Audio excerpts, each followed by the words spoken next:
நம்மளோட இந்த மினி சீரீஸ்ல அசோலா எப்படி வளர்க்கறது அப்படின்றத பத்தியும் அதை கால்நடைகளுக்கு எப்படி கொடுக்கறது அப்படின்றத பத்தியும் அசோலா பத்தின சுவாரஸ்யமான தகவல்களையும் தான் பார்க்க போறோம். வாங்க அசோலா பெட்டு எப்படி ரெடி பண்றது அப்படின்றத நான் சொல்றேன். ஸோ முதல்ல இந்த மாதிரியான ஒரு க்ரோ பேக்ல 15 to 20 சென்டிமீட்டர்ஸ் அளவுக்கு வந்து நம்மளோட தோட்டத்து மண்ணை வந்து நிரப்பி வச்சிருக்கோம்.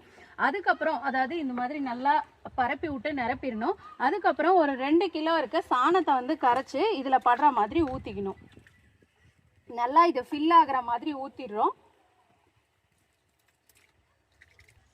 ஸோ இப்போ இந்த மண்ணுக்கு மேலே வந்து நாட்டு மாட்டு சாணத்தை கரைச்சி ஊற்றிட்டோம்.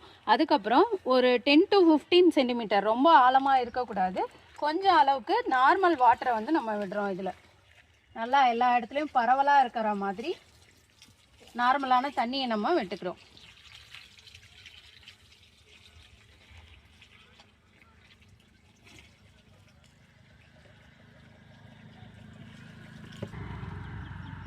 ஸோ இந்த மாதிரி தண்ணி விட்டுட்டு தண்ணி வந்து செட்டில் ஆனதும் நம்மளோட அசோலா விதைகளை வந்து நம்ம தூவி விட்டுறணும்.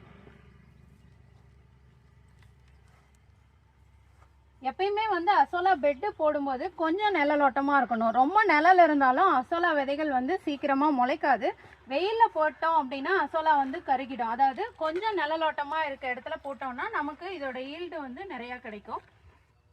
இந்த மாதிரி அசோலா விதைகளை போட்டதுக்கு அப்புறம் ஒரு 5லேருந்து 6 நாள் வந்து 5 நாளைக்கு ஒருக்கா வந்து மாட்டு சாணத்தை கரைச்சி கொடுத்துட்டே இருக்கணும். ஸோ அப்போ அந்த மாட்டு சாணத்தில் இருக்க பாக்டீரியா எல்லாமே வந்து நம்ம அசோலாக்க வந்து ஃபுட்டாக வந்து அதோட ஈல்டை வந்து இன்க்ரீஸ் பண்ணும். அது மட்டும் இல்லாமல் எவ்ரி 15 days வந்து ஒன்ஸ் வந்து உங்களுக்கு நல்ல ஈல்டு கிடைக்கும். அந்த 15 நாளைக்கு அப்புறம் 2லேருந்து 3 நாளைக்கு ஒருக்கா வந்து நீங்கள் 20லேருந்து 30% அசோலா கலெக்ட் பண்ணி நம்மளோட கால்நடைங்களுக்கு வந்து நீங்கள் தீவனமாக கொடுக்கலாம். அந்த அசோலா பெட்டை எப்படி க்ளீன் பண்ணோம் அப்படின்னா, ஒரு மாதத்துக்கு ஒருக்கா இங்கே இருக்க தண்ணி லெவலில், அதாவது மேலே இருக்க லெவலில் ஒரு 20 to 30% தண்ணியை மட்டும் நீங்கள் வெளியில் எடுத்துட்டு ஃப்ரெஷ்ஷான வாட்டர் கொடுத்துடணும். அதுக்கப்புறம் ஒரு 6 மாதத்துக்கு ஒருக்கா வந்து இந்த ஃபுல் செட்டப்பையே வந்து நீங்கள் க்ளீன் பண்ணிவிட்டு திருப்பியும் இந்த அசோலா பெட்டை வந்து நீங்கள் ப்ரிப்பேர் பண்ணிக்கலாம். வாங்க இனி வரப்போகிற வீடியோவில் நம்மளோட அசோலா ரெடி பண்ணிவிட்டு அதை எப்படி நம்மளோட கால்நடைகளுக்கு கொடுக்குறோம் அப்படின்றதையும் அசோலா பற்றின சுவாரஸ்யமான இன்னும் நிறைய தகவல்களையும் சொல்ல போகிறேன்.